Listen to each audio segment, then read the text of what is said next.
매주 이 시간은 그레이스 미션 대학원에서 보내드리는 칼럼 시간으로 함께 하십니다.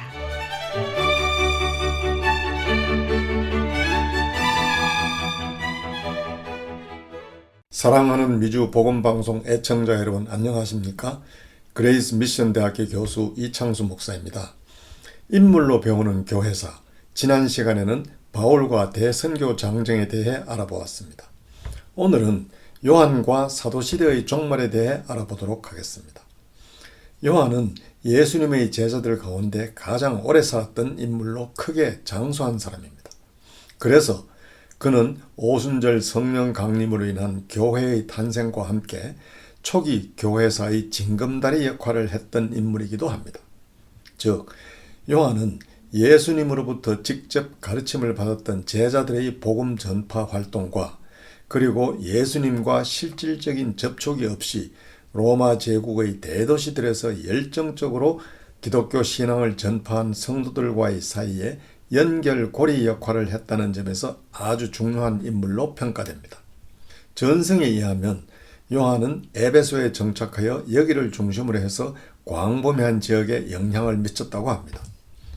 복음방송 청취자 여러분, 요한은 요한복음과 계시록 등 저서들을 통해 기독교인의 삶과 사상에 큰 영향을 미친 사람임에도 불구하고 그의 삶 자체는 뚜렷한 윤곽으로 우리에게 부각되지를 않는 인물입니다.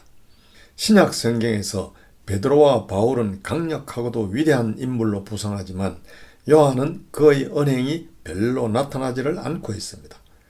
그리고 요한이 성경에 등장할 때도 보통 다른 제자들과 함께 나타나는데 이 경우에도 주도적 역할을 하는 인물은 대개 그 상대편 인물입니다.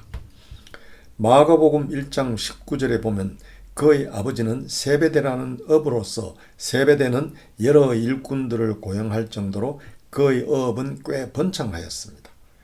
요한에게는 야고보라는 형제가 있었는데 이 두 사람이 함께 언급될 때는 보통 야고보가 앞에 언급됩니다. 따라서 야고보가 형인 것으로 추측됩니다. 요한은 예수님과는 이종사촌 관계였던 것 같습니다. 이 문제는 예수님의 십자가 처형장에 있었던 여인들이 누구였느냐에 따라 달라집니다. 요한복음은 예수님의 어머니 마리아가 거기 있었다고 말하며 또 한 사람의 마리아가 있었다고 기록하고 있는데 이 점은 마태 및 마가복음의 기록과 일치합니다.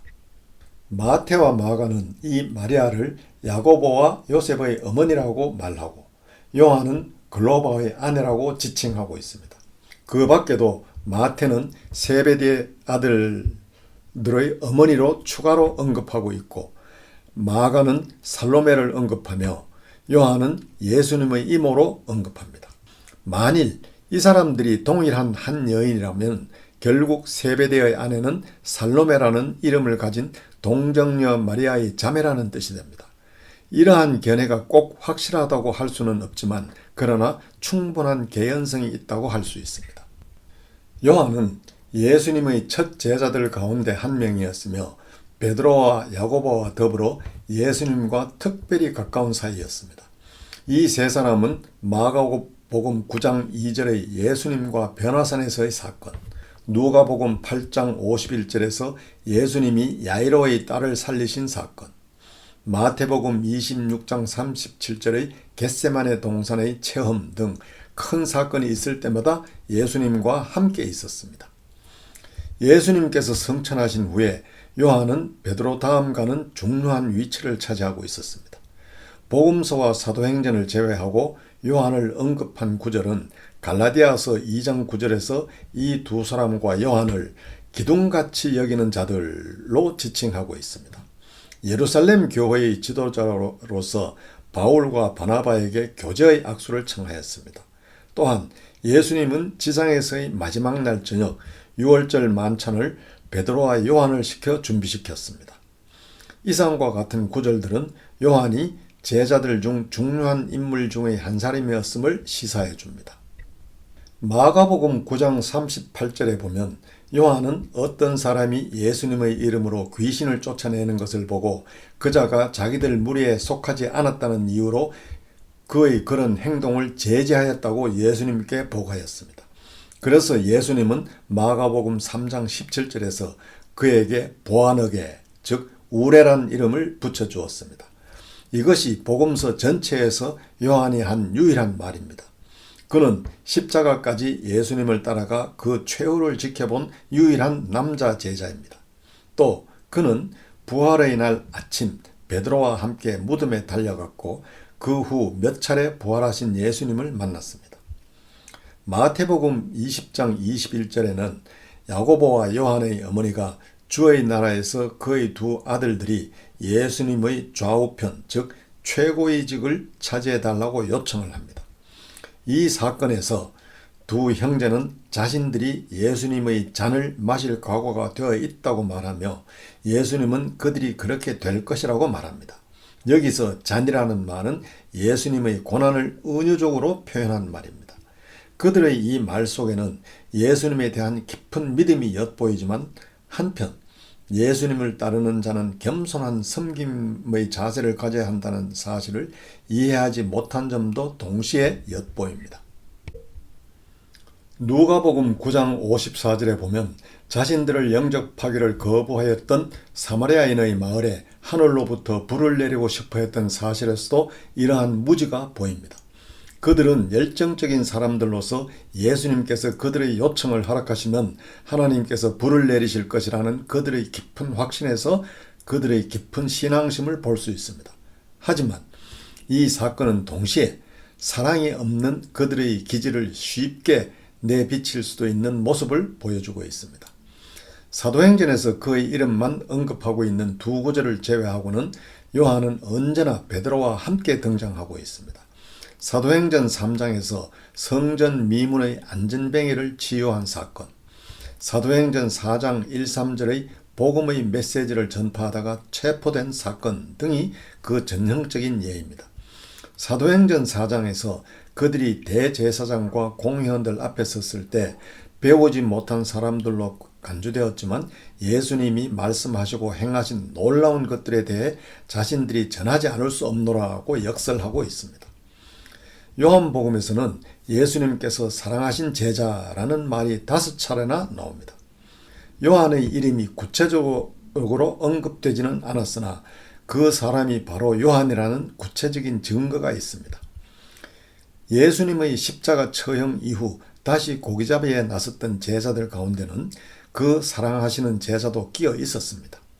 그리고 요한복음 21장 2절에 언급된 인물들 가운데 그를 요한이 아닌 다른 인물로 본다는 것은 쉽지 않은 일입니다.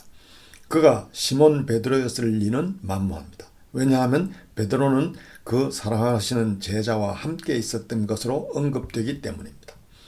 또 그가 야고보였을 가능성도 없습니다. 사도행전 12장 2절에서 그는 이미 순교하였기 때문입니다. 또 그를 도마나 나다니엘 혹은 무명의 두 사람 가운데 하나였다고 볼만한 타당한 근거도 없습니다. 예수님께서 사랑하시는 그 제자가 베드로와 함께 빈번히 언급된다는 사실이 요한임을 강력하게 뒷받침해주고 있습니다. 요한이 제4복음서 전체에서 전혀 언급되지 않는다는 사실도 그 증거입니다. 그가 직접 제4복음서를 기록하지 않았다면 그가 언급되지 않는다는 점은 불가해한 문제로 남게 됩니다. 사실 제4복음서는 사랑하시는 그 제자가 기록했다고 요한복음 21장 20절과 24절 자체 내에서 증언하고 있습니다. 이러한 호칭은 예수님께서 다른 제자들을 사랑하지 않으셨다는 의미가 아닙니다.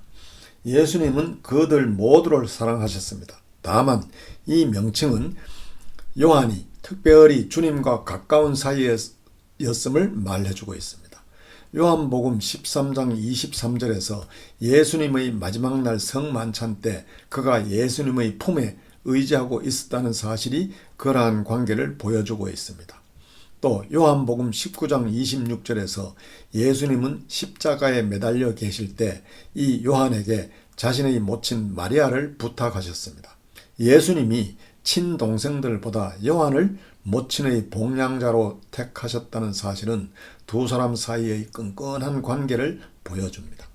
전승에 의하면 요한은 십자가상에서 하신 예수님의 당부에 의해 마리아를 예루살렘에 있던 자기 집에 모셔다가 마리아가 죽을 때까지 11년 동안 보호했다고 합니다.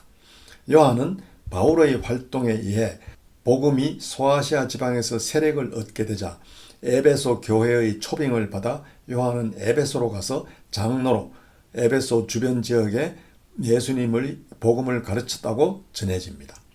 이 전승은 이레니우스, 에베소의 폴리카라테스, 알렉산드리아의 클레멘트 등의 저서에 근거한 것입니다. 제4복음서는 그러한 사실이 무엇을 의미하는지에 대해 우리에게 무엇인가를 암시해 줍니다. 제4복음서를 기록한 사람이 위대한 영적 통찰력을 가진 인물이었다는 것은 명백합니다. 요한을 타고난 행동가나 리더라기보다는 사상가이자 영적 고물로 보는 것이 타당하다고 할 수 있습니다.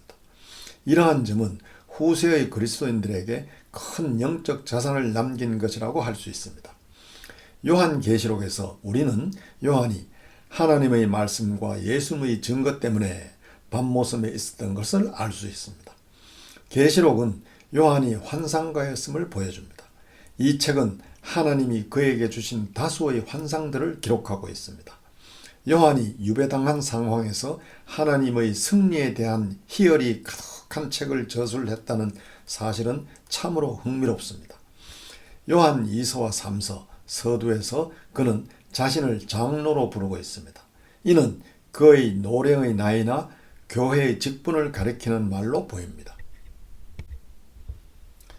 요한이 그의 기독교적 삶과 사역 때문에 노랭의 밤모섬으로 유배당했다는 사실은 그가 아마 그곳에서 생을 마감하였으리라는 추측을 가능케 해줍니다.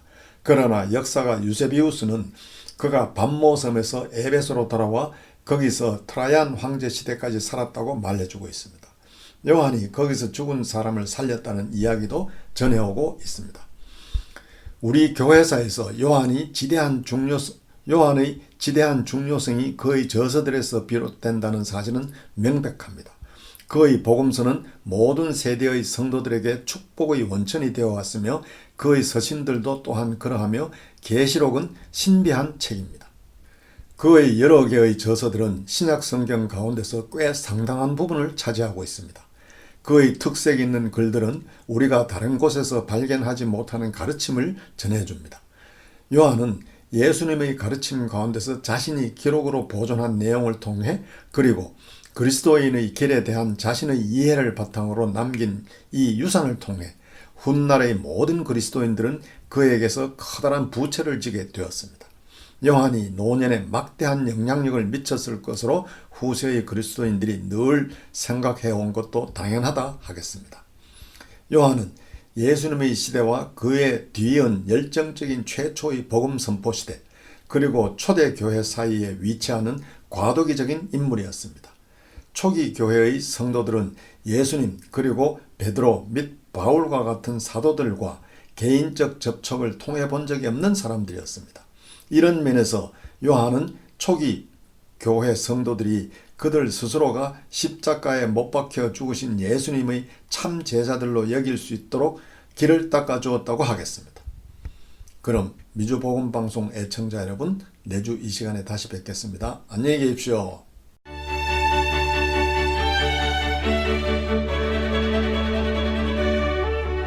그레이스 미션 대학교는 미 연방교육국이 인정하는 ABHE, TRACS, ATS의 정회원 학교입니다.